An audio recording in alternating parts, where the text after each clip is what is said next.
முட்டையை பயன்படுத்தும் முன் மிக மிக முக்கியமான ஒரு எச்சரிக்கையாக இருக்க வேண்டிய விஷயம்.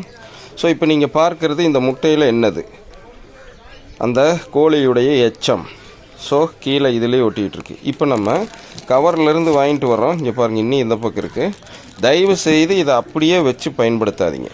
நம்ம உடம்புக்கு தேவையான முழுமை பெற்ற புரதத்தை பயன்படுத்துறதுக்காக, குறிப்பாக வயதானவர்களுக்கும் குழந்தைக்கும் தேவையான புரத தேவையை பூர்த்தி செய்வதற்காக இந்த முட்டையை பயன்படுத்தியே ஆகணும். குறிப்பாக பறவை காய்ச்சல் பரவறப்போலாம் நம்ம என்ன பண்ணணும் அப்படின்னா ரொம்ப ஜாக்கிரதையாக இருக்கணும். இப்போ இதை என்ன பண்ணணும்னா, ஒரு சுடுதண்ணி வச்சு, நல்லா நோட் பண்ணிக்கங்க, சிம்பிளான பதிவு தான். சுடுதண்ணி வச்சு அந்த சுடுதண்ணியில் இரும்பு கடாயில் வறுத்த கல்லுப்பும் மஞ்சப்பொடியும் போட்டு நல்லா அதை கலவி விட்டு, அதாவது கலக்கி விட்டு, சூடு தணிஞ்சதுக்கு அப்புறம் இதை உள்ளே போட்டு மேலால் தேய்ச்சி கழுவி கையை நல்லா பயன்படுத்திக்கணும். இங்கே பாருங்கள், நெகமெல்லாம் இல்லாமல் வச்சுருந்து தேய்ச்சி கழுவிட்டு இந்த மேலே, அதாவது ரொம்ப தேய்ச்சிங்கன்னா உடஞ்சி போயிடும். ஓரளவுக்கு லைட்டாக இந்த புள்ளியாக இருக்குது இல்லைங்களா, இந்த பறவையுடைய எச்சம் போகிற அளவுக்கு தேய்ச்சி கழுவி எடுத்து அப்படியே வச்சு தனியாக வச்சு, வேப்பரானந்தி, அதாவது மேலே ஓடு காஞ்சந்தி தனியாக எடுத்து நம்ம முட்டைக்குன்னு ஒரு கேஸ் வச்சுருப்போம் இல்லைங்களா, அதுக்கு கொண்டு போயிடலாம். அதுக்கப்புறம் கையையும் நல்லா கழுவிக்கணும். ஸோ இதை சாதாரணமாக நினைக்காதீங்க.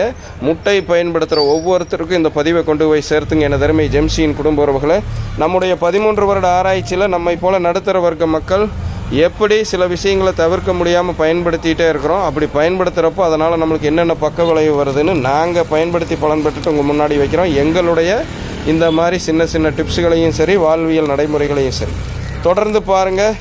நான் உங்கள் ஜெம்சி குரு, உங்கள் பௌர்ணம்மாவுடன். இப்போது நம்ம 3 நாட்களாக வெளியே பிரயாணம் பண்ணியிருக்கோம். வெளியுணவை சாப்பிட்ருக்கோம்.